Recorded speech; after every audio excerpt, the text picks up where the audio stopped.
It's your one and only Red Guard Spy from the Covenant, today live from Fungal Grotto, and I want to talk about DPS.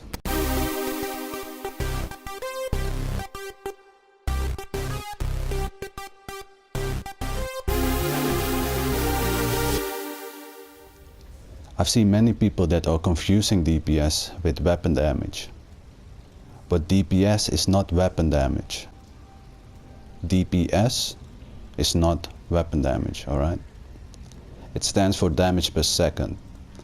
So saying I got high DPS is something that has yet to be proven during a dungeon. You can have high weapon damage and your damage per second can still be not optimal. But the other way around is also true.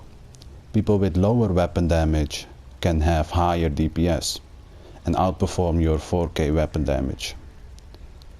And if you're starting to doubt yourself now, don't worry. The reason why is simple. They just have a damage output routine, which means they use their skills in an optimal way to send out the maximum amount of damage possible. So looking down on someone with lower weapon damage might not always mean the person is the worst in the group. But of course, weapon damage plays a role to a certain extent. For you to find a DPS routine, it's nothing more than knowing what your skills do, selecting them, and try the order of activating them a couple times. So let's go to some high HP monsters to give an example. Alright, so I finally arrived at some mutant cockroach here in Stonefalls to become an example. So the first thing is selecting your skills. I decided to just pick up some skills and slot them on my bar. On my bow bar I got Figure, the self-heal, siphoning attacks for the resource management, call drops from the assault skill line which functions as a dot, damage over time, Endless Heal as a damage over time, and Venom Arrow as a damage over time also. I just picked out a random ultimate. I just went for the rapid fire from the bow bar. On my dual wield bar I got Rearming Trap, also known as Trap Beast. It's also a dot. Then we got Flurry from the dual wield skill line, Quick Cloak from the dual wield skill line. I don't know if the skill will be any good, but as I said, I just picked up some skills. Killer's Blade for the execute, and Surprise Attack from my class skills. The ultimate Lacerate, also a damage over time effect. So let's see what the optimal way of using these skills is.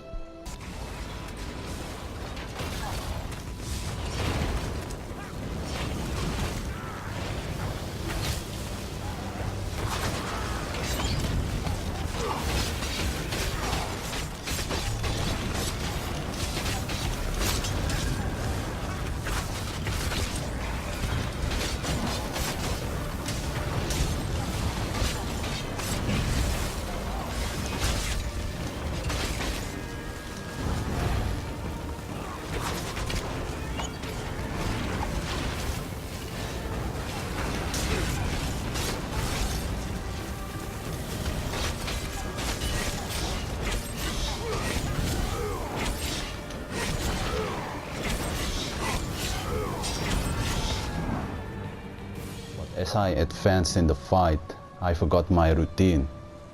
So that wasn't good. It's important to keep your routine and know what you're doing to keep the highest amount of damage possible, damage per second. I will try another attempt, see how that goes.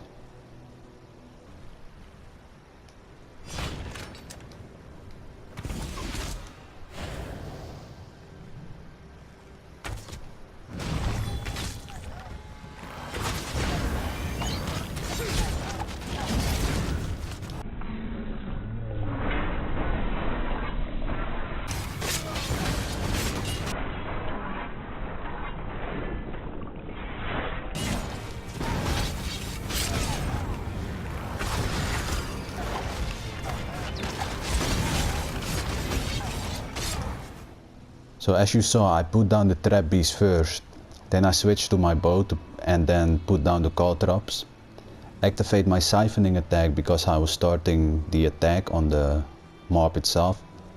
Hit them with a poison injection, activate my endless hail, switch back to my dual wield bar to activate my quick cloak, do a light attack surprise attack, the surprise attack for the 5000 physical penetration, then flurry, and after that I try to reactivate my endless hail again.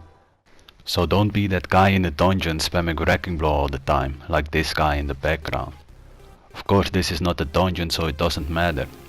Try to search out your skills you want to combine, think of an order of activating them, try it a couple times on monsters in the open world until you get used to the routine, and that's how you will put out the most damage per second. Of course armor, weapons and enchants play a role, but if you take your time to find your own routine, your DPS can only go up from there. This was your one and only Redguard spy from the Covenant, also known as the Alpha Male. I hope this video was helpful, and remember, it's not the size of the sword that matters, it's the way you use it to its full potential.